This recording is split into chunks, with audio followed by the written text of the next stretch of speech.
من يهده الله فلا مضل له ومن يضلل فلا هادي له وأشهد أن لا إله إلا الله وحده لا شريك له وأشهد أن محمدا عبده ورسوله أما بعد أعوذ بالله من الشيطان الرجيم بسم الله الرحمن الرحيم يا أيها الذين آمنوا اتقوا الله ولتنظر نفس ما قدمت لغد واتقوا الله إن الله خبير بما تعملون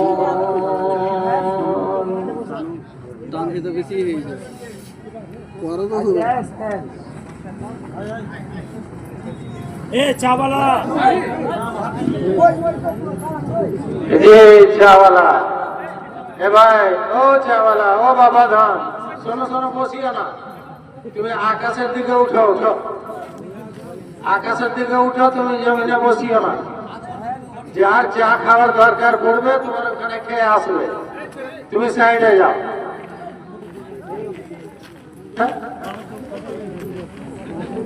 এক্ষুনি আয়াত খান দেখছিলাম ওইটা কোরিয়াল কোরআন ফাসলা বেউলাউ ও আমসে তোলা আল্লাহ কুনতু রাহমা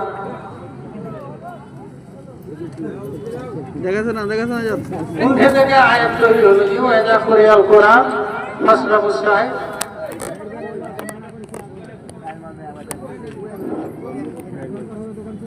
তোমার দুনিয়া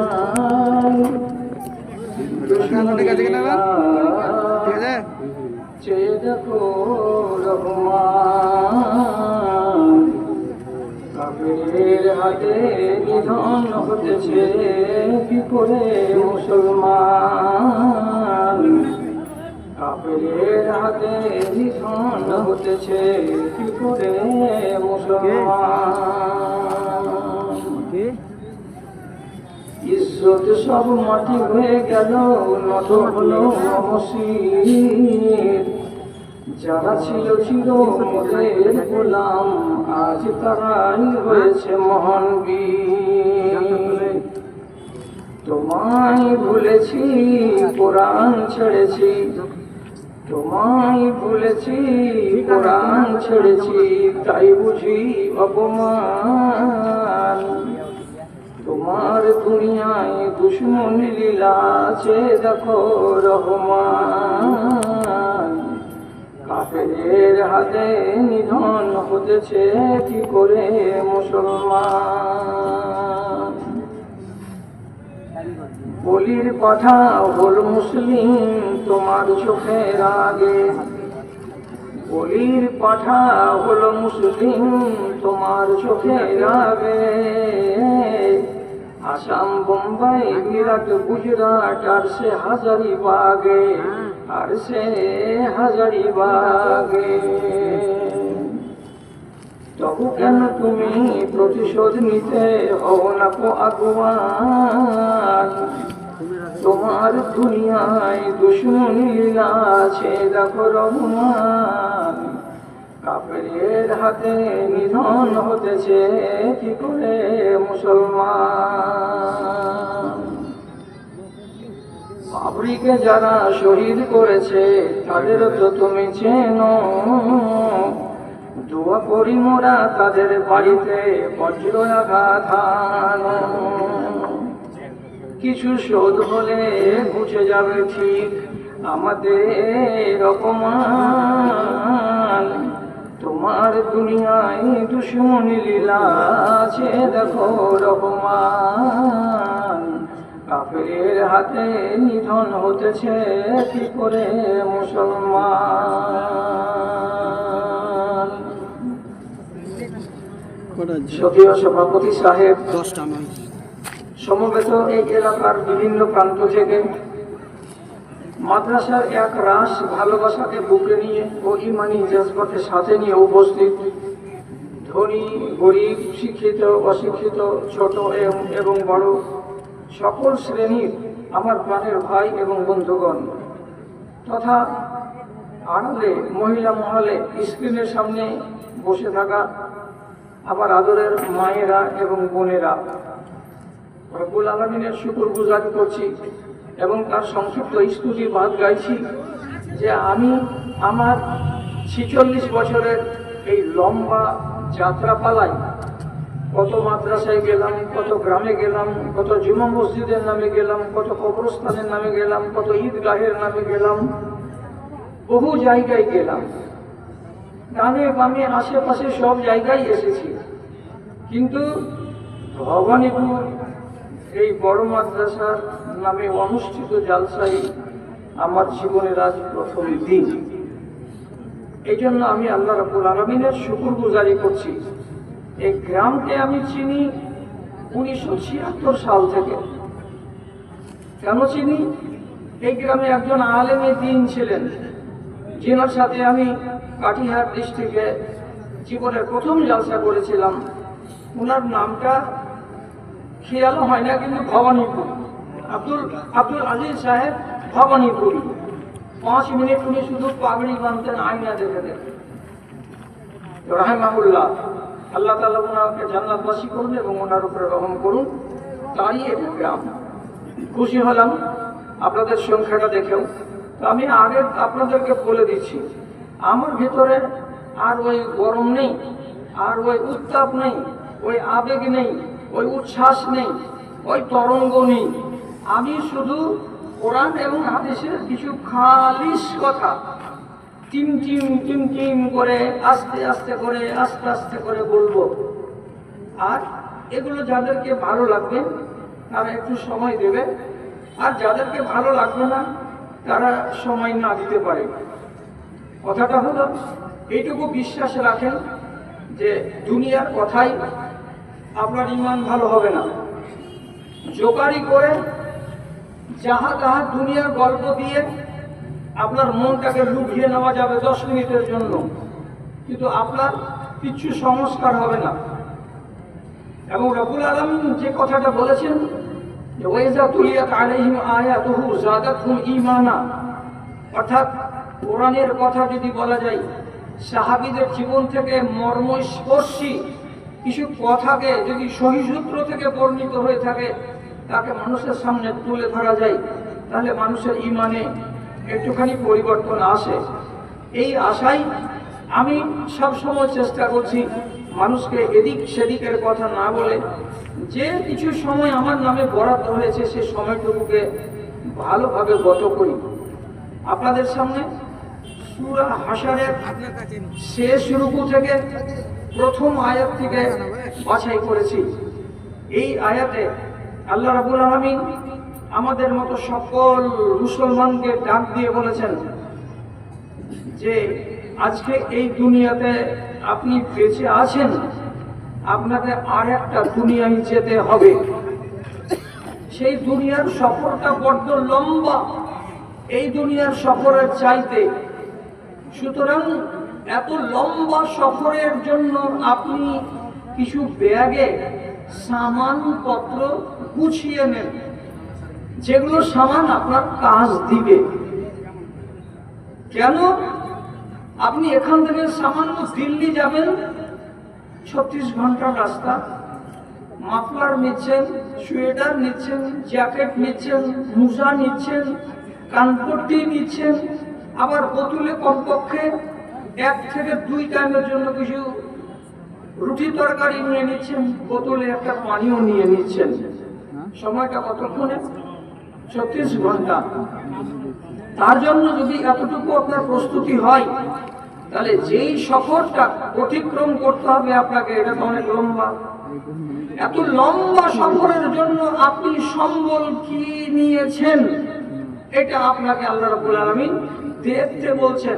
স্পষ্ট ভাষা দিয়ে আল্লাহ তাআলা বলছেন, ওয়াল তানজুর নাফসুম মা কদ্দামাত লিগাদ, প্রত্যেকটা মানুষ যেন দেখে নেয়, প্রত্যেকটা মানুষ যেন ভালো করে নেড়ে নেড়ে নেড়ে নেড়ে হিসাব কষে নেয় আগামী কালকের সফরের জন্য তার ব্যাগের ভেতরে কি কি সামান ঢোকানো আছে।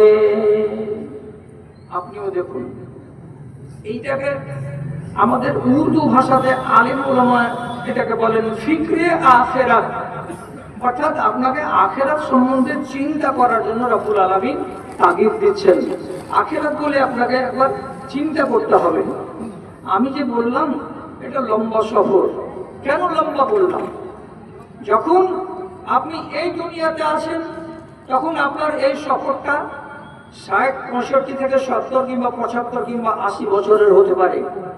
আর এই দুনিয়া আপনি যখন আলবিদা বলে দিবেন তখন আপনার সফরটা কত লম্বা হবে আপনি বলতে পারবেন? আমি সবটি নিখুঁত হিসাব আপনাকে দিতে পারবো না কত লম্বা এটা সফর হবে। পহিলা নম্বর হবে কবরের সফর, কয়দিনের হবে জানি না। তারপর হবে হাসরের মাঠের সফর, কয়দিনের হবে? কোরআন মাজিদে লেখা আছে 50,000 বছরের সমান একটা লম্বা দিন, এটা হবে সফর। তারপরে উপরে যাওয়ার পালা, উপরে গিয়ে আপনি নরকবাসী হবেন না জান্নাতবাসী হবেন আমি জানি না, আল্লাহ তাআলা জানেন। এটাও হবে চির জনমের মতো অনাদি অনন্তকালের সফর হবে। তাহলে প্রথমে যদি কবরটার কথাই বলি, তো কবরে কতদিন আমি থাকবো এটা বলা যাবে? ছোট্ট করে হিসাব করেন। আল্লামা ইবনে কাসির রাহিমাহুল্লাহ বলছেন, দুনিয়াতে প্রথম আদম আলাইহিস সালাতু ওয়াস সালাম এসেছেন। আদম থেকে শুরু করে হযরত ইব্রাহিম আলাইহিস সালাতু ওয়াস সালাম পর্যন্ত দুনিয়ার বয়স হলো 4000 বছর। নবী ইব্রাহিম থেকে শুরু করে আমার নবী মুহাম্মদ মুস্তাফা সাল্লাল্লাহু আলাইহি সাল্লাম পর্যন্ত দুনিয়ার বয়স হলো আর 4000 বছর। টোটালে কত হলো? 8। আমার নবী থেকে শুরু করে এখন পর্যন্ত দুনিয়ার বয়স হলো 1500 বছর। তাহলে কত হলো? 9500 বছর হলো। প্রথম যেই মানুষটাকে কবরে ঢুকানো হয়েছে, মাটি দেওয়া হয়েছে, সেই লোকটার নাম জানা আছে তো? তার নাম হাবিল। মেরেছিল কে? হাবিল। আপন ভাই, নিজের ভাইকে মার্ডার করেছিল, প্রথম কবরে গেছে কে? হাবিল। এবার আপনি বলুন, দুনিয়ার হিসাব যখন করলেন তখন বলেন হাবিলের কবরে যাওয়া কত বছর হলো? বলেন 9500 বছর হলো। সুবহানাল্লাহ, 9500 বছর হলো কবরে যাওয়া। তাহলে কবরের সফরটা কত লম্বা? আপনি মরে যাওয়ার পরে কতদিন থাকবেন? 100, 150, 200? আমি বলতে পারবো? আমার বড় ভাই ওনাকে যদি জিজ্ঞেস করি আদরের সাথে, উনি বলতে পারবেন? পারবেন না। কেন? এটা অন্ধকারে আছে। রাসূলুল্লাহ আমাদেরকে নিশ্চিত করে বলে দেননি, তবে ইঙ্গিত আমার দিকে তাকান। রাসূলুল্লাহ মরবার আগে বলছেন, আনা ওয়াল কিয়ামাতু কাহাতাইনে, আমি এবং কিয়ামত এই রকম, দেখো এই রকম। এর মানেটা কি? কিয়ামত এই জায়গাতে আছে আর আমি এই জায়গাতে দাঁড়িয়ে আছি। তাহলে এই দুটো আঙুলের মাঝখানে এই সাইডটাতে যেটুকু জায়গা আছে, এই জায়গাটাকে রাসূলুল্লাহ দেখিয়ে বলছেন এই সময়টুকু গত হয়ে গেলে এখানে কিয়ামত আছে, কিয়ামতের কাছে আমি পৌঁছে যাব এবং কিয়ামত কায়েম হয়ে যাবে। এইটুকু রাস্তা, এইটুকু সময়, এইটুকু সময় রাসূলুল্লাহ বললেন। আর বলার পরে আজকে কতদিন হয়ে গেল? 1500 বছর হয়ে গেল। 1500 বছরে আজও কিয়ামত হয়নি। তাহলে এই রাস্তাটুকু অতিক্রম করতে আর কতদিন টাইম আল্লাহ তাআলা নেবেন তা জানি না। লক্ষণ বলা হয়েছে যেগুলো, সেগুলো বলা যাবে। এর ভিত্তিতে বলতে পারবো কাছে চলে এসেছে, দেরি নাই। লক্ষণ কি আছে? সোজা সোজা কথা, শর্টে বলছি। নবীজি বলছেন একটা দিন আসবে, সময় আসবে, ওই সময়ে যে কোনো বাড়িতে, গ্রামে, যে কোনো টোলাতে একটা মাতব্বরি করা লোক হবে। কে সে? গাঁওয়ার একটা মাদ্রাসার, মসজিদের কিংবা ইয়াতিমখানার কিংবা মহিলা মাদ্রাসার দায়িত্বশীল কে হবে? তো গাঁওয়ার। সমাজে মোড়লটা কে হবে? তো গাঁওয়ার। রাসূলুল্লাহ বলছেন জানতে পড়াই বাজাতো, যার পেটে বিদ্যা নাই, যার কাছে ইলমের কোনো জ্ঞান নাই, অথচ সেই লোকটা সমাজের বিচার করবে, ওই লোকটা সমাজের কর্ণধার হবে। চোখে দেখবেন। তারপর রাসূলুল্লাহ বলছেন সাআদাতুদ দুনিয়া দুনিয়াতে একগুলো লোক নিজেদেরকে বলবে আমরা ভাগ্যবান। কারা ভাগ্যবান? রাসূলুল্লাহ বলছেন লোকা কোন লোকা। আর তর্জমা সোজা সোজা বাংলাতে বোকার বেটা বোকা। বোকার বেটা বোকা নিজেকে ভাগ্যবান বলবে। এর মানেটা কি?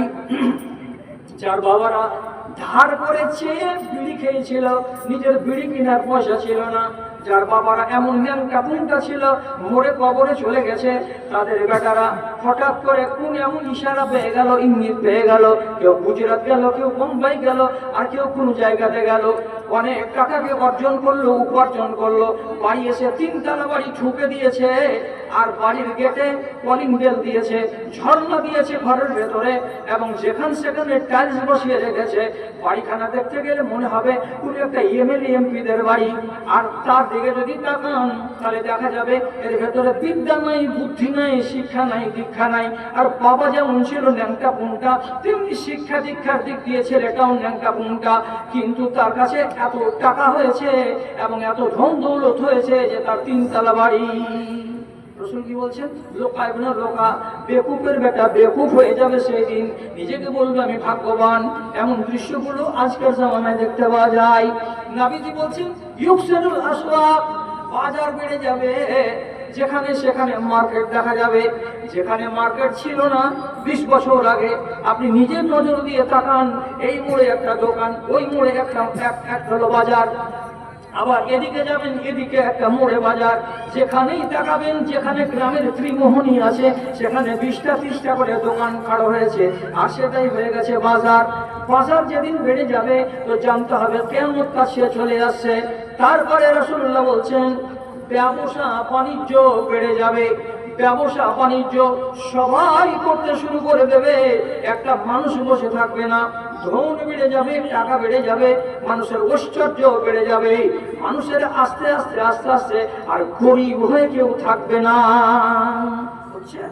তারপরে রাসূল বলছেন মেয়ে এবং ছেলে যদি বাড়ি থেকে বাইরে যায়, বাড়ি থেকে বাইরে হতে গেলেও চেনা হোক তবু আর না চেনা হোক তবু এরা রাস্তা যখন হাঁটবে তখন কেমন করে যেমন একটা পালের ভেতরে 6টা গাধা একসঙ্গে যখন হাঁটে, তখন গাধা স্থির হয়ে হাঁটে না, একটা গাধা আর একটা গাধাকে কামড় দেয়, একটা গাধা আর একটা গাধাকে লাত মারে, একটা গাধা আর একটা গাধার ঘাড়ের কাছে গিয়ে ঘাট চড়িয়ে দেয়। তো গাধা যেমন হুড়ুহুড়ি করে চলে, লাগালাগি করে চলে, গা সাঁটাসাঁটি করে চলে, দূরে দূরে চলে না, ঠিক সেই রকমই কিয়ামতের আগে মেয়ে আর ছেলে যখন বাইরে যাবে তখন ওই গাধার মতো জোড়া লেগে লেগে থাকবে। ওরা জোড়া ভাঙতে রাজি হবে না, ঘাড়ে ঘাড় লাগিয়ে থাকবে, হাতের আঙুলে হাত ঢুকিয়ে, আঙুলের ভেতরে আঙুলকে ঢুকিয়ে দিয়ে একজন আরেকজনকে ধরে ধরে চলবে। তাছাড়া তারা একলা একলা চলতে রাজি হবে না। পতন বেড়ে যাবে, মারামারি বেড়ে যাবে, হাঙ্গামা বেড়ে যাবে, মানুষের সংখ্যা বেড়ে যাবে, আর দুনিয়া থেকে ইলম কমে যাবে। আবার দুনিয়া থেকে যেগুলো নেককার লোক, দ্বীনদার লোক, ঈমানদার লোক, এগুলো সব মরে যাবে। রাসূলুল্লাহ বলছেন ইয়াখরুজু শারীকাতাহু মিন আহলিল ঈমান, ঈমানদারের ভেতরে গ্রাম প্রতি 6টা 7টা করে এমন নেককার লোক থাকে, যে লোকগুলো হাজার পানি হতে গেলেও রাত্রি 4:45টার সময় ছাতা মাথায় দিয়ে মসজিদে যায় আর উ উ করে আযান দেয়। এমন মানুষগুলো আর দেখতে পাওয়া যাবে না দুনিয়াতে। বেঁচে থাকবে কারা? নবীজি বলছেন আজাজাতান, যেগুলা ভূষা সেগুলো বেঁচে থাকবেই, যেগুলা খড়কুটা ওগুলো বেঁচে থাকবেই, যেগুলা অপদার্থ সেগুলো বেঁচে থাকবেই, যাদের ভেতরে বিদ্যা বুদ্ধি থাকবে না, দিন ধর্ম থাকবে না, তারা বেঁচে থাকবেই। এই যেগুলো দরকার নাই সমাজে ওইগুলো লোক বেঁচে থাকবেই। রাসূলুল্লাহ নিজে বলছেন এটা হলো কিয়ামতের একটা লক্ষণ। তার চাইতে বড় লক্ষণ রাসূলুল্লাহ বলছেন লা ইয়ারিফুনা মারুফান ওয়া লা ইউনকিরুনা মুনকারা। ওই জামানার যতগুলো ছেলে হবে তাদের সামনে যদি বলা যায় এটা করো তো ভালো হবে, আর এটা যদি না করো তো ভালো হবে, এটাকে ভালো বলা হয় আর এটাকে মন্দ বলা হয়। এমন গাওয়ার পয়দা হবে সেই জামানার লোক যে কোনটা ভালো সেটাও বুঝবে না আর কোনটা মন্দ সেটাও বুঝবে না। এটা করলে বদনাম হবে এটাও জানবে না, আর এটা না করলে বদনাম হবে এটাও বুঝবে না। এত পশুর পশু হবে, এত বেকুফের বেকুফ হবে। এরকম ছেলেপিলে গুলো ঝাঁকে ঝাঁক ঝাঁকে ঝাঁক বাড়িতে বাড়িতে দেখতে পাওয়া যাবে। জেনে নিতে হবে কিয়ামত কাছে আসছে। তারপরে রাসূলুল্লাহ আরো বলেছেন টেনে টেনে, কি বলেছেন? কি বলেছেন?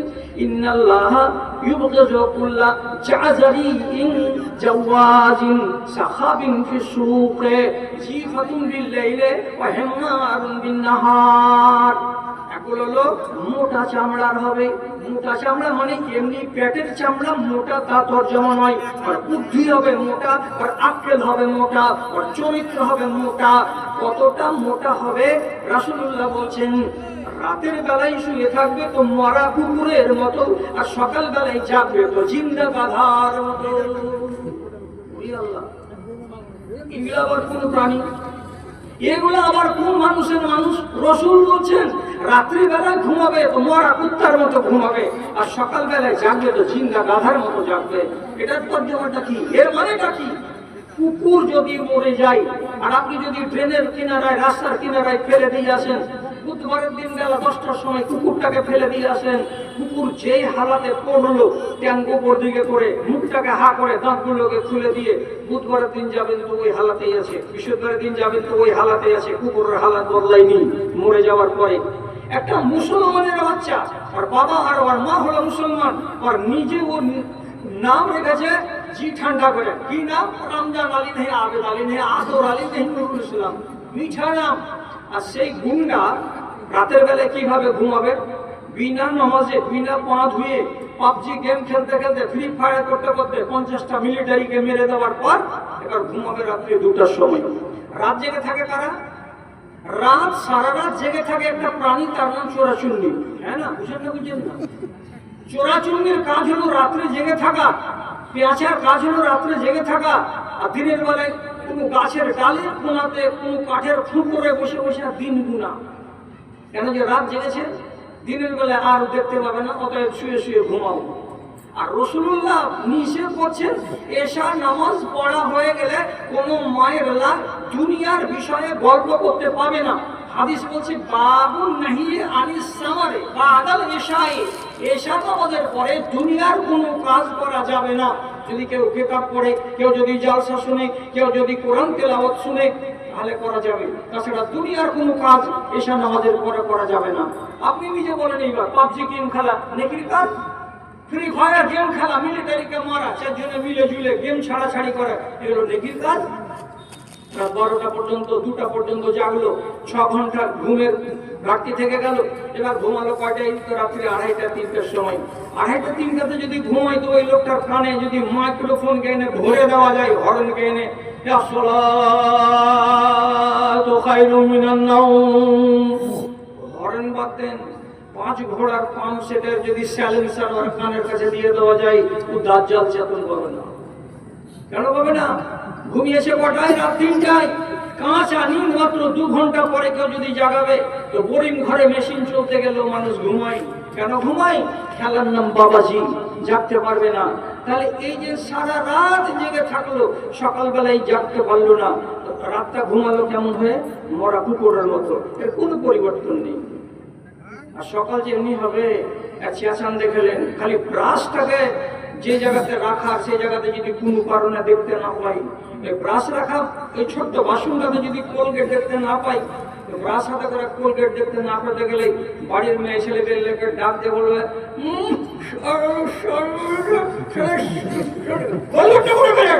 অমুকের বাচ্চা, অমুকের সারা, অমুকের বাচ্চা, অমুকের।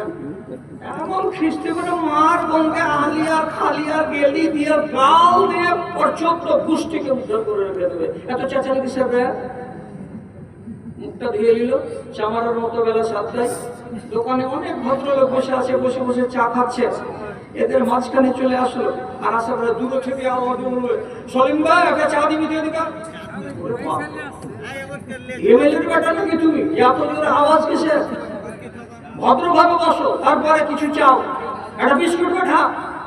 আগেকার যেই লোকটির অর্ডার ছিল সেই অর্ডারের চাটি যখন দেওয়া হয়ে গেল, আর ওর হাতে চা এলো না, তখন ঘটন করে ওর মগজের মিটার ঘুরিয়ে বলবে আমার চা দিল না হ্যালো বেশি শালা খাতে এক লাখ করবো, ওরা সব উল্টে ফেলে আমি বিনা বসে চা খাওয়া, এরাকে চা দিলে আমাকে চা দিবি না কেন নাকি? আরে বাবা তুমি পরে এসেছো, আগের লোক থেকে দিতে দাও, তারপরে তোমাকে দিচ্ছি। কিন্তু কথা শুনবে না, কেন শুনবে না? এর চরিত্র রাসূলুল্লাহ কি বলেছেন? জিফাতুন বিল্লাহি ওয়া হিমারুন বিন নাহার, রাতের বেলায় শুয়ে থাকবে ওরা কুকুরের মতো, আর যখন সকাল হবে তখন জিন্না গাধার মতো ঢেকচু করে বেড়াবে যেখানে আর সেখানে, ওর আওয়াজ শুনতেই খারাপ লাগবে। যতটি কথা আপনাকে আমি বললাম এগুলো সব কিয়ামতের লক্ষণ। এখন রাসূলুল্লাহ আমল দিয়ে দেখালেন কিয়ামত এতটা দূরে আছে, তার ভেতরে ১৫০০ বছর কেটে গেল, আর কতদিন যাবে? রাসূল বলছেন লক্ষণগুলো দেখো, আর দেখার পরে ভাবো যে কিয়ামত আর আসতে কতটা দেরি আছে। ভাই আমার, কিয়ামত যেখানে আমার সন্নিকটে, তাহলে আমি আগামী দুনিয়ার জন্য ভাববো না বসে বসে দিন কাটাবো? এই দুনিয়া আর ওই দুনিয়ার মাঝখানে কি খুব লম্বা সময় আছে? লম্বা সময় নাই। কি সময় আছে? কতক্ষণই আছে? ঝাড়খণ্ডের লোক একবার বুঝে দেখেন তো কি বলছি। দুনিয়া কয়টা? দুইটা, একটা এইটা আর একটা ওইটা, পরের দুনিয়াটা। তো লেখক বলছে, কি বলছে? ये जहां एक ये जहां एक वो जहां, दो जहां के दरमियान, एक ये जहां एक वो जहां, इन दो जहां के दरमियान फासला एक सांस का, जो चल रही है तो ये जहां, जो रुक गई तो जहां। বুঝেছেন? আপনারা না বুঝলে তো কে বুঝবে? গালা ঝাড়খণ্ডের লোক আপনারা, আফগানি ভাষা আপনাদের উর্দু। দুই জাহান, এই জাহান আর ওই জাহানের মাঝখানে কি আছে? একটা নিঃশ্বাস, এই একটা শ্বাস, এই জন্য এমনি করে তুলছি শ্বাসটা। যদি চলে এই দুনিয়া, আর যদি ঠান্ডা হয়ে যায় খালাস ওই দুনিয়া। তাহলে এই দুনিয়া আর ওই দুনিয়ার মাঝখানে কতটুকু তফাৎ আছে আন্দাজ করে দেখতে পাচ্ছেন? জিন্দেগির ভাড়ে চড়ে আপনি দুনিয়াতে এসেছেন, মরণের ঘাড়ে চড়ে ওই দুনিয়ায় যাবেন। বুঝতে পারলেন না? পারলেন না? প্রত্যেকটা মানুষ জিন্দেগির ঘাড়ে চেপে এই দুনিয়ায় আসে, আর এই দুনিয়া থেকে যখন ওই দুনিয়ায় যায় তখন মরণের ঘাড়ে চেপে ওই দুনিয়ায় যায়। কেমন করে? কেমন করে? মায়ের পেট থেকে যখনই কোনো ছেলে পেলে পয়দা হয়, তো যত বড়ই ছেলে, যত বড় বংশের ছেলে হোক না কেন, পয়দা হওয়ার পরেই এটা বলবেই, কথাটিও বলবে শুরুতে, প্রথমে উচ্চারণ হবে মা।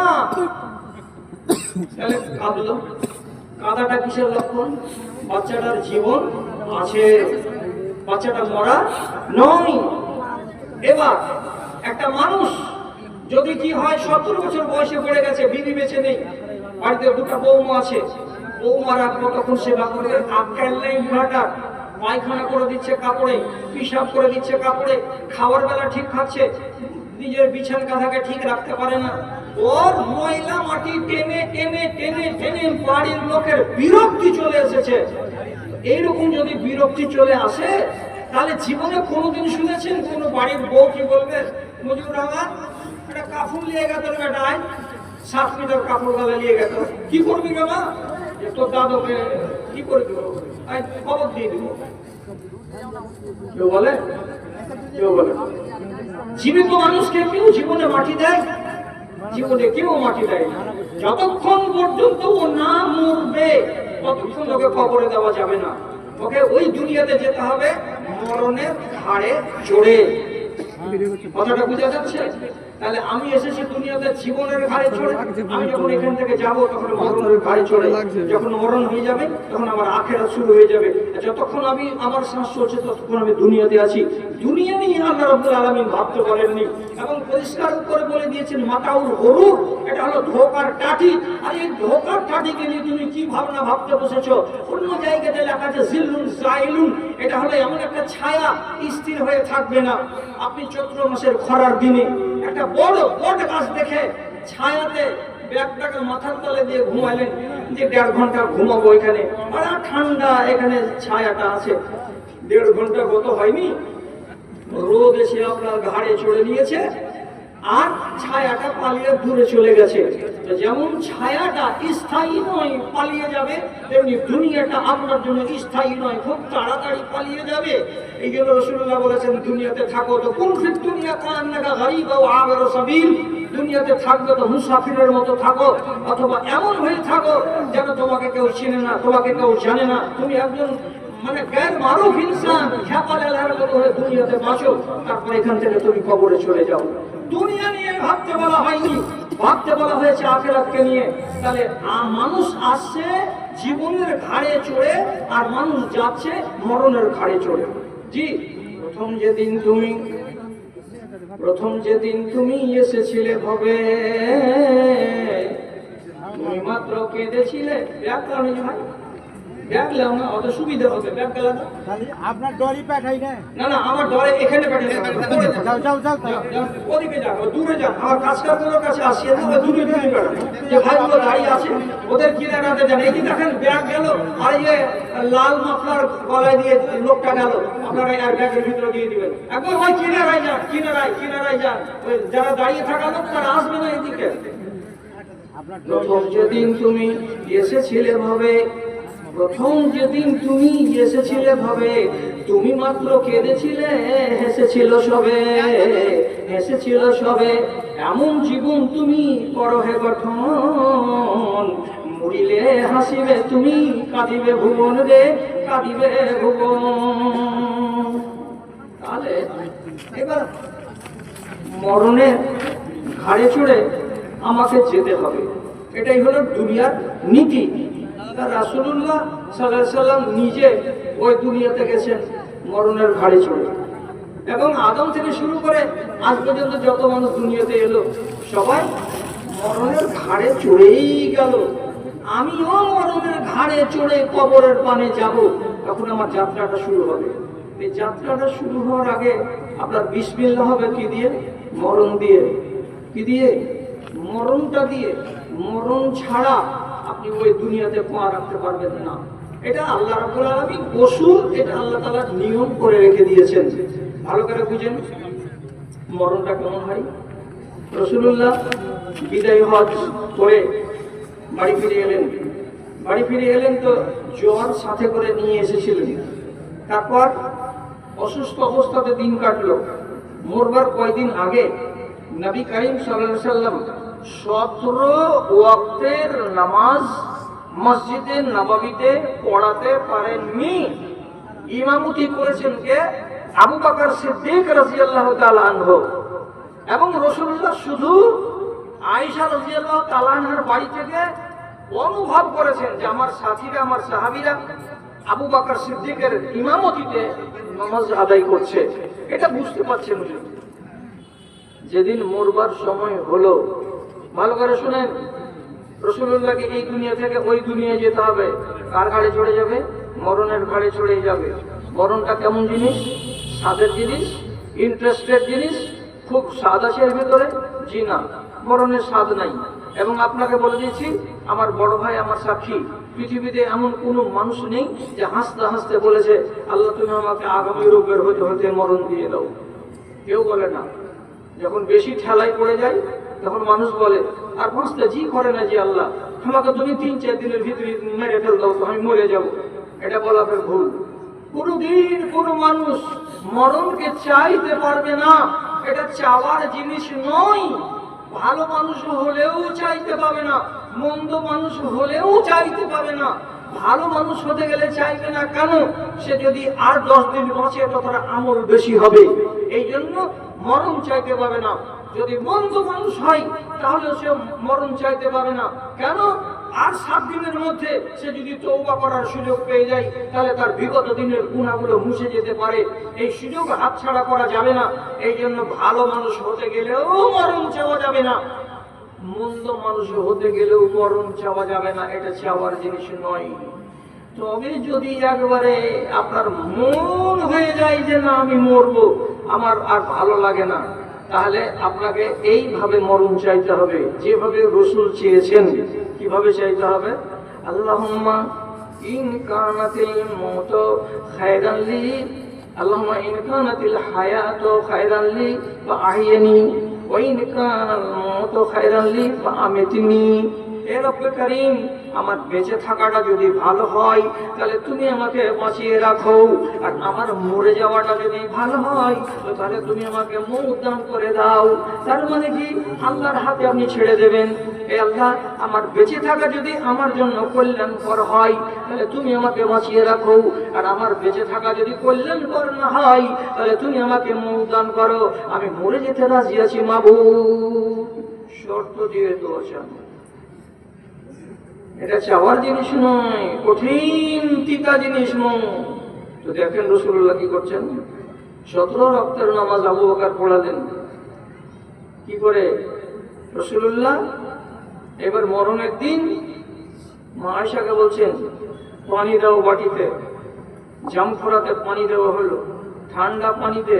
তিরমিজি শরীফের হাদিস, রাসূলুল্লাহ হাত ডুবাচ্ছেন আর ভিজা হাত এমনি করে করে মুখে মুলে মুলে দিচ্ছেন, আর দিয়ে মাঝে মাঝে এই কথাটা বলছেন, আল্লাহুম্মা আইজনি মিন গামারাতিল মাউত।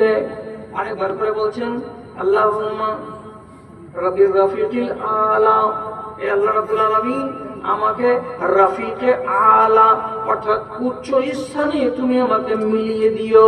আবার মাঝে মাঝে বলছেন কি, আমাকে মৌতের সাকারাত থেকে বাঁচিয়ে নিও। আব্দুল্লাহ বিন মাসউদ রাদিয়াল্লাহু তাআলা আনহু রাসূলুল্লাহ দম যাওয়ার টাইমে ঘরের ভেতরে ঢুকলেন। মা আয়েশা ছোট ছেলেকে যেমন করে এইভাবে দিয়ে থাকে মানুষ, ওইভাবে নিয়ে আসেন। এইখানে মাথাটা রাসূলুল্লাহ রাখা এবং মাথার একটা অংশ মা আয়েশার বুকের সঙ্গে টাচ করে আছে। আর এই কথাটা রাসূলুল্লাহ মা আয়েশা নিজে বর্ণনা দিয়েছেন। তাওয়াফান নবী সাল্লাল্লাহু আলাইহি ওয়াসাল্লাম বাইনা হাকিনাতি ওয়া জাকিনাতি। রাসূলুল্লাহ মারা যাচ্ছেন কোনখানে? তো আমার এই থুতনির নিচেখানে এবং আমার বুকের এই মাঝখানে মাথা রাখা অবস্থাতে তিনি মারা গেছেন। এই করে আমি ধরে আছি। এমন সময় আব্দুল্লাহ বিন মাসউদ রাদিয়াল্লাহু তাআলা ঢুকলেন। রাসূলুল্লাহ একটুখানি পেরেশানি দেখার পরে বলছেন, আতু আকো ইয়া রাসূলুল্লাহ, হে আল্লাহ পাকের রাসূল, আপনি কি কষ্ট পাচ্ছেন নাকি? আপনি এত বিচলিত আছেন কেন? আপনার চেহারা দেখে মনে লাগছে আপনার কষ্ট হচ্ছে, আপনার পরেশানি হচ্ছে, আপনার কোনো তাকলিফ আছে ভিতরে নাকি? তখন নবীজি বলছেন, আজাল ইন্নী উআকুকা রাজুলানি মিসলাকুম। হ্যাঁ আব্দুল্লাহ বিন মাসউদ, আমার এই টাইমটাতে বড্ড কষ্ট হচ্ছে। জানে কতখানি কষ্ট হচ্ছে মরণের কালে? তোমাদের মতো সাধারণ পাবলিক গুলো দুজনকে মরবার টাইমে যতখানি কষ্ট দেওয়া যায়, দুটো মানুষের কষ্টকে যদি এক জায়গায় করা যায়, তো আমি নবী মুহাম্মদ কতখানি একাই কষ্ট ভোগ করছি। মরণ কান্না কি জিনিসটার নাম? রাসূলুল্লাহকে এই হালাতে মরে যেতে হচ্ছে। अरब तो नूर से हर सिमत दुनिया में उजाला था, खुदा का लाडला खुदा से मिलने वाला था। मदीना वापसी के बाद हजरत को बुखार आया, बुखार ऐसा के थोड़े ही दिनों में बार बार आया। नमाज अब हजरत सिद्दीक अकबर ही पढ़ाते थे, जनाबे रहमतुल्लिल आलमीन मस्जिद में न आते थे।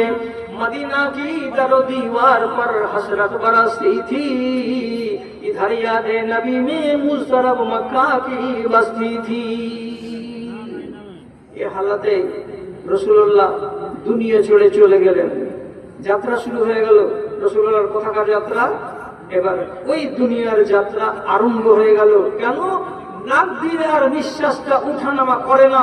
যেমনি বন্ধ হয়ে যাবে নাক দিয়ে নিঃশ্বাস উঠানামা করা, সাথে সাথে আপনি ওই দুনিয়ার লোক হয়ে গেলেন। আপনার এটা দুনিয়াতে থাকার আর অধিকার নেই, আপনার পাওয়ার নেই। কতটা স্বাদ হয়, মরণে কতটি ঠেলা লাগে। যদি এটা কারোর জানার ইচ্ছা থাকে তাহলে আপনাকে আর একটা সহি হাদিস শোনাচ্ছি, ভালো করে শুনুন। আমি গোড়াতেই বলেছি দাদারা আমার, আমার এই বয়সটা 66 বছর, রং করার বয়স নয়। আমি আপনাকে রঙের কিছু শোনাতে পারবো না। আমি যা শোনাচ্ছি আপনাকে আমার বড় ভাইকে সাক্ষী করে আমি শুধু কোরআন হাদিসের কথা আপনাকে বলছি। খেয়াল করুন, মরণকে চাইতে কেন নিষেধ করেছেন রাসূলুল্লাহ। আর ইসরায়েলদের 10-15 জন লোক একদিন মসজিদের নামাজ পড়ে বেরিয়ে একজন আরেকজনকে বলছে, জমশেদ চাচা কি রে বলি, এ মরণে কেমন খেলা লাগে চাচা বলো তো। তো চাচা বলছে, আমি কি মরেছি রে বাপ যে আমি বলতে পারবো কেমন খেলা লাগে। তুই করো, বড় জনকে জিজ্ঞেস করো তো। ওদের তোমরা যেটা বড় বুঝলু ওকে বলছে, হ্যাঁ আমি ভাই তুই বলতে পারবি মরণের টাইমে কেমন কষ্ট হয় না হয়। ও হাসা বলছে, আমি কেমন করে বলবো রে বাবা যে মরার টাইমে কতখানি কষ্ট হয় আর না হয়। তোর বাপ যে মরেছে, যে তো বাপ মরেছে তো বাপ জানে, আমি কি জানি। তোমার যে মা মরেছে, এই মরার টাইমে আমি ছিলাম না, ওই জন্য বলতে পারবো না। এরা 3-4 জনে বকাবকি করছে যে মরবার টাইমে কেমন কষ্ট হয়, কি মানুষের অবস্থাটা হয়। কেউ বলতে পারলো না যে না পারলাম না। তো এরা তখন বলছে, এক কাজ করি, চলো কি করতে হবে। বলছে আমাদের বাড়ির পাশে আধ কিলোমিটার দূরে ওই যে কবরস্থানটা আছে ওখানে যাই। আমরা ওইখানে গিয়ে কবরস্থান থেকে অনতি দূরে আমরা 2 রাকাত নামাজ পড়বো। নামাজ পড়ার পরে আল্লাহ রাব্বুল আলামিনের কাছে আমরা সবাই মিলে দোয়া করব, পরবর্তীকালে আলাম এই কবরস্থানে কোন একজন মানুষকে আল্লাহ তুমি জীবিত করে দাও। লোকটা কবর খুঁড়ে বের হবে, আমরা তাকে জিজ্ঞেস করব তোমার মরণ হয়েছে কতদিন আগে এবং মরবার কালে কি কি অবস্থা সৃষ্টি হয়, তোমাকে কষ্ট হয়েছিল না তোমাকে আরাম লেগেছিল, এই কথাটা জানবার জন্য আমরা কবরস্থানের কাছে যাই। 10-12 জন লোক, এরা পরেশগার মানুষ ছিল, নামাজ পড়ে আল্লাহ তাআলার কাছে দোয়া করলো, আল্লাহ একটা মানুষকে কবর থেকে তুমি বাহির করে দাও, ওকে আমরা জিজ্ঞেস করবো হলোটা কি। দোয়া যখন করা শেষ হয়েছে,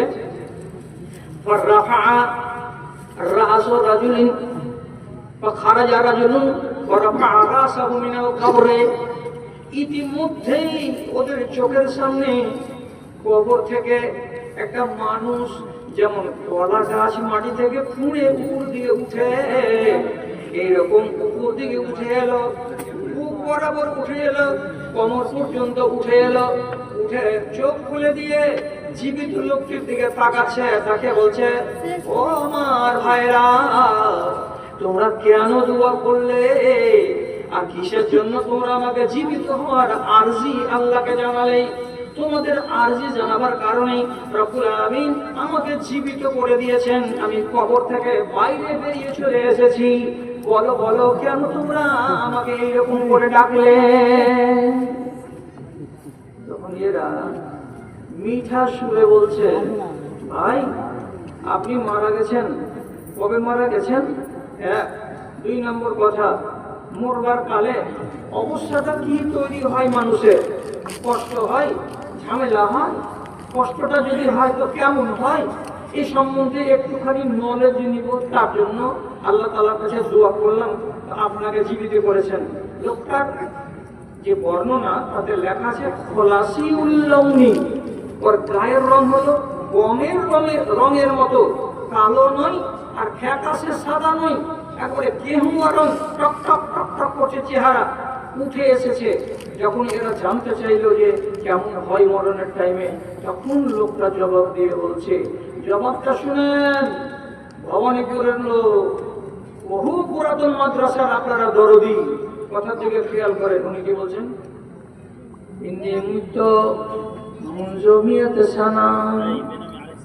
ও ভাইরা আমার মরণ হয়েছে আজকে 100 বছর হয়ে গেল।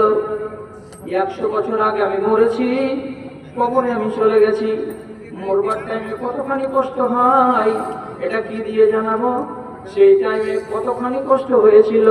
100 বছর কত হয়ে যাওয়ার পরে মা আবারাদা আন্নি হারারাতুল মউতে, 100 বছর গত হয়ে গেল, সেদিন যে মরণের কষ্টটা আমি পেয়েছিলাম, মরণের ব্যথাটা যে পেয়েছিলাম, 100 বছর পরেও সেই ব্যথাটা আজ পর্যন্ত আমার দেহের ভেতরে আছে। খানিক খানিক করে ব্যথাটা পাই, এখনো মরণের ব্যথাটা আমার দেহ থেকে পালাইনি।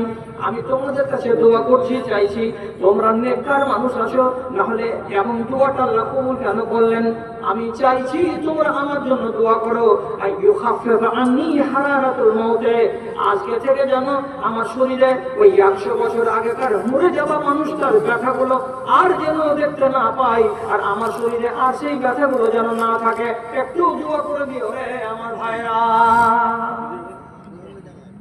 100 বছর পরেও মরণের স্বাদ কবরের ভিতরে। তিনি বলছেন আমি বুঝতে পারছি। তাহলে খেলাটা কত লেগেছিল মরণের কালে? মরণের ঘাড়ে ছড়ে যে ওই পার যাবেন, তাহলে এটা কি আরামের জিনিস?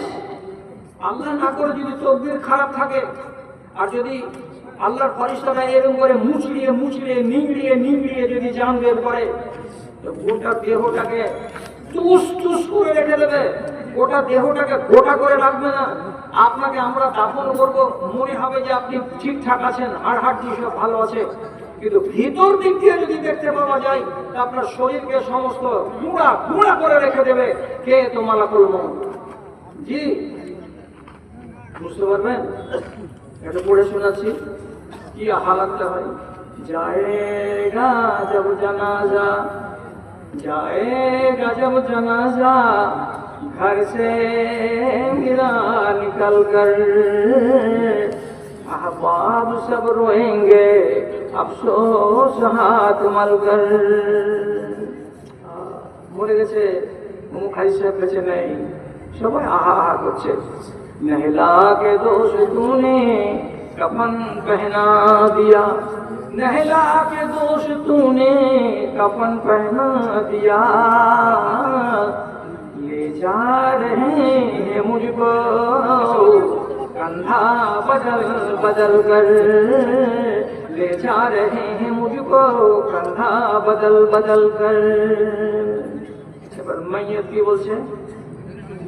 धक्का न लगे मुझको मेरा माऊफ तन है, धक्का न लगे मुझको मेरा माऊफ तन है, कंधा बदलने वालों बदलो संभल संभल कर, कंधा बदलने वालों बदलो संभल संभल कर। आस्ते आस्ते उठाओ जी, খাটলাখানকে বেশি হিলাইও না জি, আমার শরীরটা জার জার হয়ে গেছে জি। মালাকুল মউত যখন শক্ত করে জানটাকে খিঁচে বের করেছে, তখন আমার দেহ গোটা হয়ে নাই জি। আমি খুব কষ্টে আছি জি। আমার মতো মানুষটাকে নিয়ে, ছোট বাচ্চা ছেলেকে যেভাবে নাজুক নাজুক করে তার মা উঠাই, ওই রকম করে তোমরা উঠাও। আমার গা থেকে কাপড়গুলো খুলো, তো আস্তে আস্তে করে খুলো। আমার গা থেকে আমার গয়নাগুলোকে খুলো, তো ধীরে ধীরে ধীরে ধীরে খুলো। আমার পাজামা আর গেঞ্জিকে গা থেকে সরাবে, হাতগুলোকে মুচড়িয়ে মুচড়িয়ে খুলিও না। কেন যে তোমাদের এইভাবে মুচড়াবার আগেই মালাকুল মউত আমাকে জুড়িয়ে মুচড়িয়ে আমাকে ওটাই জার জার করে রেখে দিয়েছে। খবরদার তোমরা জোরে জোরে আমার এই কাজ করিও না। দাদারে, পরের ঘাড়ে চলে যেতে হবে, পরের ঘাড়ে চলে যেতে হবে। মরণের ঘাড়ে তো চড়বে, ওইটাকে কেউ, আপনি কোন দুনিয়ার মানুষই একাই হেঁটে কবরে যাবে না। কোনো না কোনো মানুষ তাকে ঘাড়ে করেই নিয়ে যাবে। মাল থাকবে, বাড়ি থাকবে, গাড়ি থাকবে, জমি থাকবে, জিরাত থাকবে, টাকা থাকবে, পয়সা থাকবে, আলাওয়ালাদ থাকবে, সব থেকে যাবে। আপনি শুধুমাত্র আপনার আমলকে নিয়ে চলে যাবেন। রাসূলুল্লাহ হাদিসে বলছেন, ইয়াত্তাকুল মাইয়াতা সালাসাতুন, একটা মরা মানুষের পিছে পিছে তিনটা জিনিস যায়, ডেকে যায়। আহলহু, তার পরিবারের লোক যায়, মালহু, তার মাল যায়, ও আমালহু, তার আমল যায়।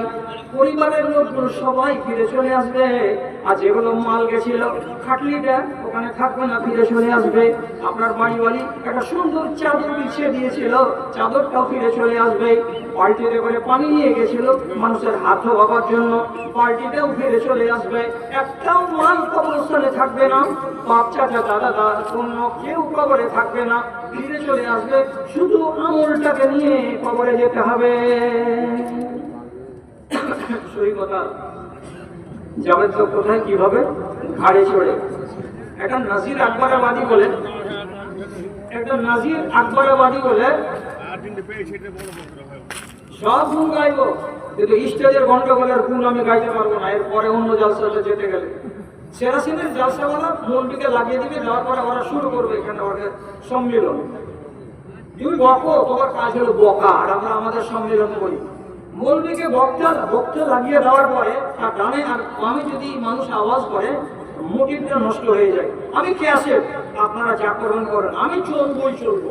আমার তো নিলাম কি নিলাম, আর কতক্ষণ আছে আমার টাইমটা বলে করতে, যা করবেন তাই করেন। কি বলছেন নাজির আকবরাবাদী? বলছেন সব ছেড়ে যেতে হবে। কেমন করে ছেড়ে যেতে হবে? কঠিন পড়া উর্দুতে উনি কবিতা লিখেছেন, একটা লাইন শুধু পড়ে শোনাচ্ছি, শুনতে কিন্তু আপনাকে আজগুবি লাগবে। উনি কি বলছেন? না হান্ডা হ্যায় না ভান্ডা হ্যায়, ना हांडा है ना भांडा है ना हलवा है ना मांडा है, सब ठाट पड़ा रह जाएगा जब लाद चलेगा बंजारा, जब लाद चलेगा बंजारा। তোর হাড়ি থেকে যাবে, তোর গাড়ি থেকে যাবে, তোর বাড়ি থেকে যাবে, তোর আলমারি ভর্তি কাপড় থেকে যাবে, এগুলো গুনবার তুমি টাইম পাবে না। তুমি এক বঞ্জারা মুসাফির, যখন তোমাকে ঘাড়ে করে লোক নিয়ে যাবে কবরের দিকে, ওদিকে কেন যাচ্ছ জি? তোমার এই দুনিয়াতে থাকার পাওয়ার নাই জি, কেন যে তোমার শ্বাস নাক দিয়ে বেরোই না, তুমি এই দুনিয়ার লোক নও, তোমাকে ওই দুনিয়া যেতে হবে জি, এই জন্য আমরা নিয়ে যাচ্ছি। ইচ্ছা করবে যাওয়ার যাদের তারাও যাবে, আর ইচ্ছা যাদের করবে না তারাও যাবে। আপনি আমার মৌলানার কাছে শুনে নেবেন। আর ভালো করে আমি সংক্ষেপে বলছি, দু রকমের মানুষ আছে দুনিয়াতে। একগুলো লোক মরার পরে কাপড়ের ভিতরে লুকিয়ে লুকিয়ে গলিতে যখন শুয়ে থাকবে, তখন বলবে আমাকে নিয়ে যেও না বড় ভাই, আমাকে নিয়ে যেও না চাচা, খাটলি খাড়ো করিও না, এরকম করে নিষেধ করবে। আর আরেকগুলো লোক আছে, ওরা খালি বলবে খাদ্যে মনি, তাড়াতাড়ি করো রে, তাড়াতাড়ি করো রে, দেরি কেন করছো? রাত্রে মরে গেছি, রাত্রে 9টার সময়, বেলা 9টার সময় কেন আমাকে নিয়ে যাচ্ছ? হাদিসের ভেতরেও লেখা আছে লাতু আখের আনসালাসিন, 3টা জিনিসে দেরি করা চলে না।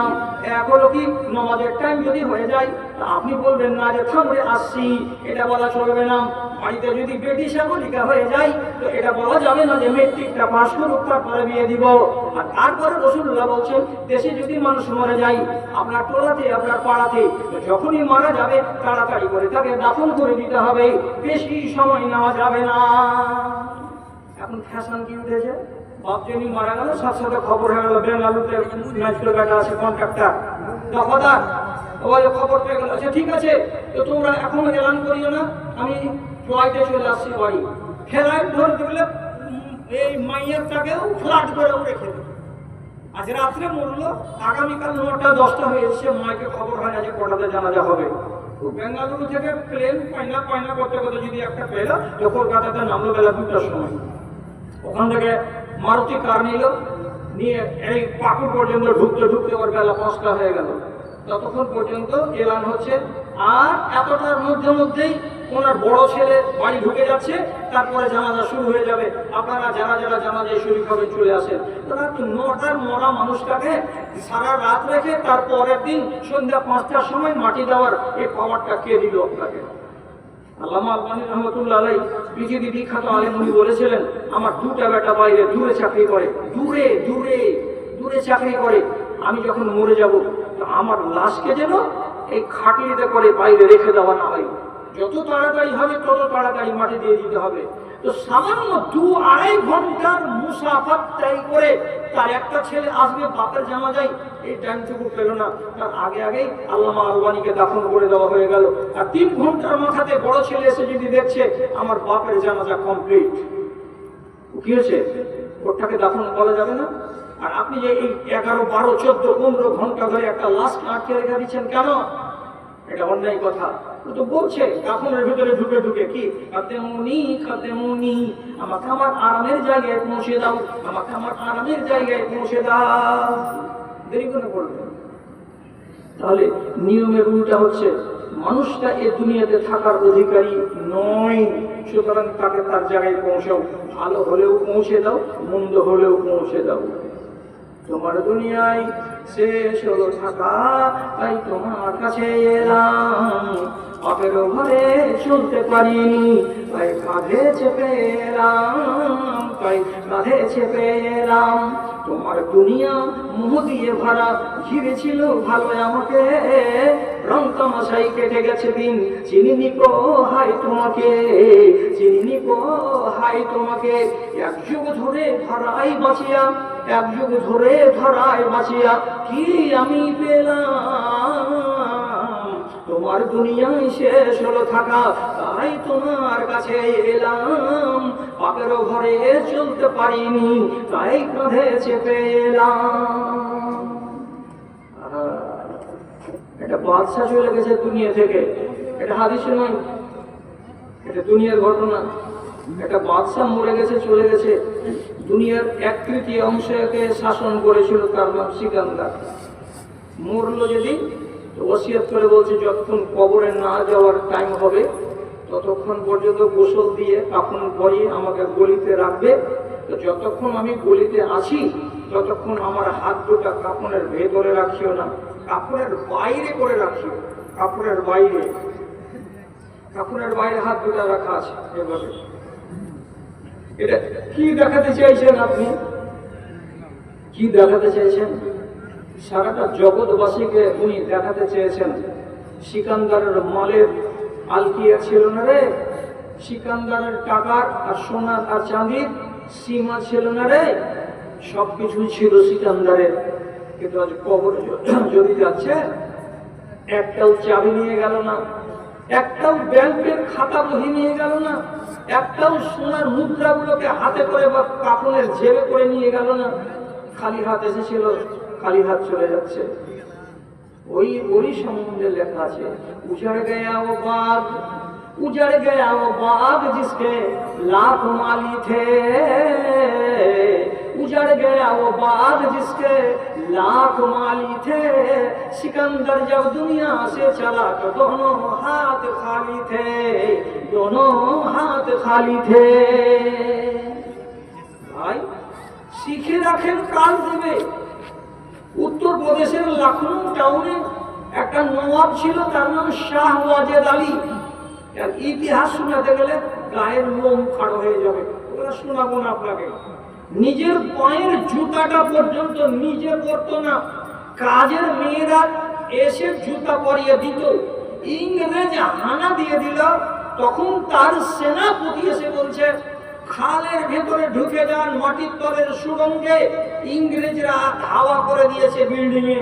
তখনও বলছে अरे वो कमीज कहाँ है, अरे वो लौंडी कहाँ है जो हमको जूता पहनाती है, अरे जल्दी आओ ना रे, अरे जल्दी करो ना रे, जूता पहनाओ ना रे, हमको गड्ढे से भागना है। मोबाइल टाइम खुद से काके চাপড়াশি কে কাজের মেয়ে কিন্তু জুতা জলদি পরা, এই তাড়াতাড়ি খাল দিয়ে এদিক থেকে ওদিক পালিয়ে যাব। সেই শাহ ওয়াজেদ আলীর বাড়ি আছে লখনৌ টাউনের বেলিগারা অঞ্চলে। আমার নিজের চোখে আমি দেখেছি, তার বাড়ির পাশে 6 বিঘা ছিল গোলাপ ফুলের বাগান। কোনটা লাল, কোনটা সাদা, কোনটা কালো, কোনটা গোলাপি, কোনটা আর কোন রং। 100 রকমের রঙের গোলাপ ফুলের বাগান ছিল। এই বাগানটা কার? তো শাহ ওয়াজেদ আলী। শাহ ওয়াজেদ আলী মরে গেছে, আর 4 বিঘা ফুলের বাগান সব ডুবে গেছে মাটির তলাতে, কিছু বাকি নাই। জি জানাজে কো মেরে রুকুয়া কে বলে, জানাজে को मेरे रुकवा के बोले, ये लौटेंगे कब तक कहाँ जा रहे हैं, ये लौटेंगे कब तक कहाँ जा रहे हैं। ऊपर से आवाज आई, ये आवाज है लो, यहाँ काट कर जिंदगी की सजाएं, यहाँ काट कर जिंदगी की सजाएं, जहां से चले थे वहीं जा रहे हैं, जहां से चले थे वहीं जा रहे हैं। রাখবো না, তুমি এই দুনিয়ার মানুষ নও। আর যখন কথাটা কেউ বিশ্বাস করে না, তখন বিশ্বাস করাতে হয় কি দিয়ে বিশ্বাস করাতে হয়? একটা নামি দামি এলাকার লোক যখন মারা যাবে তো এই লোকটার গোসল, কাফন, তারপরে কবরে যাওয়ার টাইম, এগুলো সব যখন কমপ্লিট হতে যাবে তখন এই গ্রাম থেকে একটা লোক যাবে। যাওয়ার পরে ওই ছাত্রীর লোকটার কাছে, ওর বাড়ির কাছে যাওয়া মাত্রই বলবে, হাজি লাশকে বাইরে আনা হয়েছে জি। তাহলে ইয়ার নাম কি করেছে লোকটা? লাশ। এর নাম তো লাশ নয়, এ তো এই এলাকার একটা চৌধুরী, একটা নাম করালো। তোমার নামটা যদি আমি বলি হাজি এনজামামুল হকের বডিটা বাইরে আনা হয়েছে, না ওর কথা বলা হবে না। নূরের দেহটাকে বাইরে আনা হয়েছে, ডাক্তার আব্দুল রহমানকে বাইরে আনা হয়েছে, ডাক্তার নাম মুছে যাবে, ইঞ্জিনিয়ার নাম মুছে যাবে, কোনো দুনিয়ার নাম থাকবে না। একটা লোক আসবে, সে বলবে আরে তোমরা লাশ বাইরে আনো নাকি? লাশ। আরেকগুলো লোক এসে বলছে লাশকে গোসল দেওয়া হয়েছে, হ্যাঁ হয়ে গেছে। আরেকগুলো লোক এসে বলবে লাশের ঘর কোনখানে করেছ? এদের পুরো মঠে। যেই আসে সে বলছে লাশ লাশ লাশ, কেউ অন্য কোনো নাম বলে না। কেন? যেমনি নিঃশ্বাস বন্ধ হয়ে যাবে আপনার পরিচয় বদলে যাবে। আপনার বাড়ির নাম কি? বড় বড় লাখপতিরা কোটিপতিরা ওদের গ্রিন গেটে সাজিয়ে নামটাকে লিখে রাখে। কেউ লিখে রেখেছে কি কাশানায় আফরোজ, এটা হলো আফরোজের বালাখানা, মানে নিজের বাড়িটার নামকে দিচ্ছে বালাখানা। হযরত মুয়াবিয়া রাদিয়াল্লাহু তাআলা একটা বিল্ডিং তৈরি করেছিলেন, সে বিল্ডিং এর নাম দিয়েছিলেন কাসরুল খাদরা, সবুজ প্যালেস। আর কুন্দরসের মাটিতে একটা বিল্ডিং তৈরি করেছিল স্পেনের রাজারা, মুসলমান রাজারা, তার নাম দিয়েছিল আল কাসরুল হামরা, রেড প্যালেস। আপনি এত সুন্দর সুন্দর নাম দিচ্ছেন এই ঘরে, যখনই আপনার ঘর বদলে যাবে তখন আপনার ঘরের নাম কি হবে বলেন তো? এই দুনিয়ার ঘর ছেড়ে দিয়ে যখন নতুন ঘরে যাবেন, এই ঘরখানার নাম দুনিয়াতে আর কেউ রাখলো না, একটাই মাত্র নাম, তার নাম হলো কবরস্থান। এর নাম কবরস্থান। আপনাকে কবরস্থানে চলে যেতে হবে, চিৎকার করে লাভ হবে না। ওটি এমন জায়গা যেখানে ওর নাই, যেখানে হাঙ্গামা নাই, যেখানে ঝামেলা নাই, যেখানে লাইন যায় না, যেখানে রোদ ফুটে না, যেখানে হাওয়া চলে না, যেখানে ভাই বেরাদরের হাঙ্গামা থাকে না, যেখানে বন্ধু বান্ধবের সাথে উঠা বসা চলে না, এমন নীরব নগর। যে নগরে চলে গেছে শাহ সুলেমান, যে নগরে চলে গেছে শাহ সুলেমান, সে নগরে যেতে হবে নাই পরিত্রাণ। ইরান দেখিলে তুমি দেখিলে তুরান, আরব দেখিলে তুমি দেখিলে মিশর, কিন্তু কবু না দেখিলে নীরব নগর গো, নীরব নগর। এখানে আপনার জায়গা হবে। আর আপনার বিল্ডিংটার নাম কি হবে? কবরস্থান। কেউ যদি বেশি ফুটানি করে কি একটা পাথর বসিয়ে দেয়, আর পাথরের উপরে নাম লিখে দেয়, আর দিয়ে কবরের সিথানে গেড়ে দেয়, ইসলামী শরিয়তে বলছে এগুলো করা যাবে না, যাবে না। আপনার চাইতে যারা বেশি ঈমানদার লোক, তারা যে মরে গেছে, রাসূলুল্লাহ সাহাবীদের এক একজনের কবরের কাছে চিহ্নিত করার জন্য কোনো নাম ধাম নাই। উহুদ পাহাড়ের পাশে সবচাইতে যিনি হলেন সাইয়্যিদুশ শুহাদা, শহীদদের ভেতরে যিনি সর্বশ্রেষ্ঠ শহীদ, হযরত হামজার কবরের কাছে মাত্র এত বড় বড় 3খানা বোল্ডার রেখে দেওয়া আছে। 3খানা বোল্ডার দিয়েই বুঝাতে চেয়েছে আরব সরকার, এই 3খানা বোল্ডার যেখানে রাখা আছে শিওরে, এটা হলো হামজা রাদিয়াল্লাহু তাআলা আনহুর কবর। নাম নেই, ধাম নেই, কোনো পরিচিতি নেই, বিরান বালুচর পড়ে আছে। এটা কি? এটা হলো আপনার জায়গা, এর নাম কি? তো কবরস্থান। জি হ্যাঁ, এটা হলো আপনার ওই দুনিয়া। এখানে যাওয়ার জন্য আপনাকে আল্লাহ রাব্বুল আলামিন তাগিদ দিচ্ছেন আপনারা। তো সেদিকে যাওয়ার একটু চেষ্টা করেন। আর বেশি লম্বা করে বলছি না, শেষ করে দিচ্ছি কথা বলা, কেন যে আজকে একটা নতুন চেহারা আছে আপনাদের সামনে, ওই চেহারাটা এখানে আনতে হবে আমাদেরকে। তো তার আগে শুধু এইটুকু কথা বলি, আমার আর আপনার ইমান কতখানি আছে? আমরা তো সামান্য এতটুকু ইমানের লোক, আগামী দিন বলে ভাবি না। শুধু এতটুকু কথা বলি, সহিহ হাদিসে লেখা আছে যে সারা দুনিয়ার মানুষের ইমানকে যদি এক পাল্লাতে রাখা যায়, আর আবু বকর সিদ্দিক রাদিয়াল্লাহু তাআলা আনহু যদি ইমানকে আরেকটা পাল্লাতে রাখা যায়, তো হাদিসে কি লেখা আছে? লা রাজাহাত কাফাতু আবি বকর। সারা জগতের মানুষের ইমান যে পাল্লাতে আছে, এই পাল্লা উপর দিকে উঠে যাবে, আর আবু বকর সিদ্দিকের ইমান যেই পাল্লাতে চাপা আছে, সেই পাল্লা নিচু দিকে চেপে থাকবে। তার ইমান কত ছিল আপনি বলুন এবার? এত বড় ইমানদার লোক, দুনিয়া করে উনি চলে যাচ্ছেন, যখন যাওয়ার টাইম হয়েছে, দুনিয়া ছেড়ে যখন আখিরাতের সফর করবেন, তখন তিনি একদিন নিজে নিজে বলছেন খাকসার হয়ে গিয়ে, ইয়া লাইতানি লাউ কুনতু শাজারাতান ফি জানিবিল ওয়াদি সুম্মা জাআত নাকাতুন ফাআকালানি সুম্মা লাকানি সুম্মা খারাজানি বারাম। হায় আমার দুঃখ, হায় আমার ভাগ্য, হায় আমার আফসোস, আমি মানুষ না হয়ে আমি মানুষের দুনিয়াতে কেন এলাম? আমি যদি মানুষ না হইতাম, বরং আমি রাস্তার কিনারায় একটা ছোট কাঁঠালুটের গাছ হইতাম। এই কাঁঠালুটের গাছটাকে কোনো একটা উট আসতো আর এসে কামড়িয়ে আমাকে চিবিয়ে গিলে নিত, আর গিলে নেওয়ার পরে সে আমাকে হজম করে দিত, আর হজম করে দেওয়ার পর পরের দিন সকাল 10টার সময় আমাকে ছোট ছোট লিদ বানিয়ে দিয়ে, অর্থাৎ আমাকে গোবর বানিয়ে দিয়ে পিছন দিক দিয়ে সে জমিনে ফেলে দিত। আমি লিদ হয়ে যেতাম, আমি জমিনের সঙ্গে মিলে যেতাম। এটাই আমার ভালো ছিল। আমি মানুষ হয়ে দুনিয়া থেকে আমি এসেছিলাম। কেন ভাবছিলেন এত কথা? কেন ভাবছিলেন এত কথা? ভাবছিলেন কি বলে? দূর সফরের যাত্রাকে বলে। কেন কবরে যেতে হবে?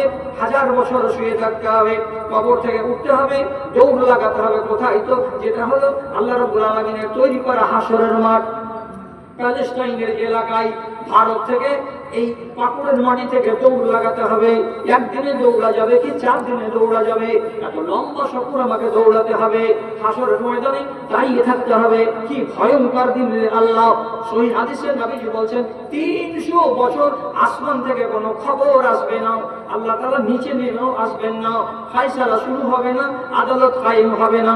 সব হাসরের ময়দানে ত্রাহি ত্রাহি ত্রাহি ত্রাহি করবে। 300 বছর গত হওয়ার পর রব্বুল আলামিন জমিনে নেমে এসে বিচার আরম্ভ করবেন। কত লম্বা যাত্রা পালা! এগুলোকে যখন ভাবতেন, তখন আবু বকরের মতো ঈমানদারের লোকটা মাথাটা ভারী হয়ে যায়। কালকে থেকে ভাববেন কেমন জীবন কাটাচ্ছেন, আর কেমন জীবন আমরা কাটাচ্ছি। আখিরাতের সম্বল বলে কি কি করলাম আর কি কি করলাম না, এগুলো নিয়ে একবার করে ভাববেন। যদি কপালে জিজ্ঞাসা চিহ্ন থাকে, তো চায়ের দোকানে বসলেও ভাবনা ভাববেন। যদি জিজ্ঞাসা চিহ্ন মগজে থাকে, সরষের জমিতে কাজ করবেন, তখন একবার করে ভাববেন আল্লাহ কি করলাম, কি করলাম, আর কি করে যেতে হতো, কিভাবে জীবন কাটালাম। এগুলো ভাবনা মাথাতে চিন্তা করে রাখবেন, আপনার ইমানটা তাজা থাকবে। এবার দেখেন ঘড়িতে বাজতে চলেছে 11:15। এরপরে আর অন্য বক্তা আসবেন, তিনি আসবেন 11:30। তাহলে আমার হাতে কতখানি টাইম আছে? আমার হাতে টাইম আছে মোটামুটি 15টা মিনিট। এই 15টা মিনিট আপনাদের মতো জ্ঞানী গুণী সুধী মানুষের কাছে বিনীত নিবেদন, পালিয়ে যাবেন না। কেন যে এই যে আপনার মাদ্রাসার জালসা, আপনি যদি বসেও থাকেন তাহলে আপনার মাদ্রাসাকে হেল্প করা হলো। কেন যে বিশৃঙ্খলা আপনি করলেন না, আপনি দাম দিবেন না, দিবেন না। তো 15টা মিনিট বসেন, পরবর্তী বক্তা স্টেজে চলে আসবেন, তাকে শুনে এখান থেকে যাবেন। আর যারা যারা এতটি লোক এখানে বসে আছেন, আমি একটা অঙ্ক বলছি, ফট করে অঙ্কটাকে বুঝেন। আমার আইডিয়া বলছে আপনারা এখানে বসে আছেন, আমার মোটামুটি অঙ্কতে কাছাকাছি 3500 থেকে 4000 লোক, 3000 লোক আপনারা বসে আছেন। আপনারা যদি আল্লাহর ওয়াস্তে এটাকে একটা নেকি মনে করে, যেটা হলো নিজামিয়া মাদ্রাসা, এর মা নাই, বাপ নাই, দাদা দাদি কেউ নেই, সরকার হলো কারা? এই জনগণ। আপনার মাঠে যেগুলো ফসল আছে, এই এলাকা ফসলের রাজা, আপনাদের কাউরি আছে মরিচ, কাউরি আছে রসুন, কাউরি আছে পেঁয়াজ, আর অন্যান্য ফসল পানীয় আছে। এই মাদ্রাসা থেকে হোস্টেল চলে? হোস্টেল চলে না, জাগিরে খাই, জাগিরে খাই। তো যারা যারা মনে করবেন কিছু আনাজ দিব, তো যেটা আনাজ আপনাকে ভালো লাগে আপনি আনাজটা নিয়ে আসুন, পেঁয়াজ, রসুন, খেসারি, মুসলি আর যেটা হয় আনুন। এক। 2 নম্বর কথা, আপনি যদি মনে করেন যে তেমন কিছু দান দেওয়ার মনে নেই, আল্লাহর ওয়াস্তে আমি আল্লাহকে আল্লাহর কসম দিয়ে বলছি আপনাকে, আপনারা যদি এখানে 3000 লোক 100টা করে টাকা দেন, 100টা করে টাকা, তাহলে এক নিমেষের ভেতরে 30 থেকে 35,000 টাকা হয়ে যাবে, 40,000 টাকা হয়ে যাবে। তো আমি প্রথমে মুহাব্বতের সাথে ডাকছি আমার কোন দাদা, আমার কোন ভাই আল্লাহর ওয়াস্তে সর্বপ্রথম আমার সামনে আসবেন, যিনি বলবেন আমি 1000টা টাকা এই মাদ্রাসাকে বাৎসরিক দান আমি দেব। বাপ মায়ের নামে রাইসুদ্দিন শেখ মা বাবার নামে উনি 2000টা টাকা দিলেন। মাশাআল্লাহ, আলহামদুলিল্লাহ। আমার ভাই 1000 টাকা দিলেন। আল্লাহুম্মা সাল্লি আলাইহি, আল্লাহুম্মা বারিক আলাইহি, আল্লাহুম্মা ঈদহুম বিল ইলমি ওয়াল ইলমি ওয়া যায়্যিনহুম বিল ঈমানি ওয়াত তাকওয়া, আল্লাহুম্মা আগফির মা লাহু ওয়া লাহুম।